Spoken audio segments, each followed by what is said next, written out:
everyone, in today's video we're going to be answering a few commonly asked questions by students who are planning to go study abroad in a non-English speaking country.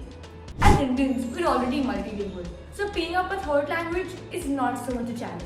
But before moving ahead, don't forget to hit that subscribe button and ring that bell icon so you don't miss out on any of our important study abroad updates.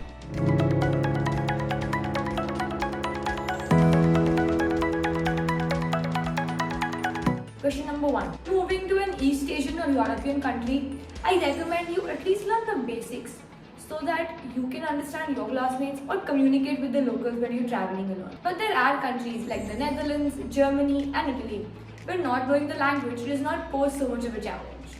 Question 2. Plan ahead and pick up at least the A2 or B1 level from a tutor in your hometown. This way, you'll be learning how to read, write and speak the language in a guided way, and might also end up getting a certification. Also, use apps like Duolingo. They have some great tests and will get you talking like a local in no time. Question 3. Yes, immersing yourself in the language by watching movies, TV shows and listening to music. You may also read books, news and websites or join communities where the language is spoken. But remember, this is not the best method if used short on time. Question 4. Yes, you certainly can. Universities do have language labs and you can take advantage of it.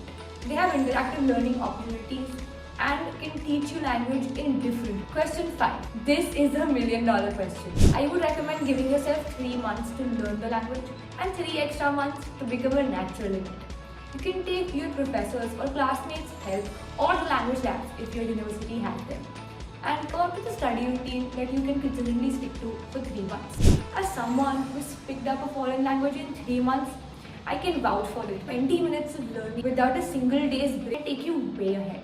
Let us know in the comments below if you found this video insightful and do give it a thumbs up. See you next time.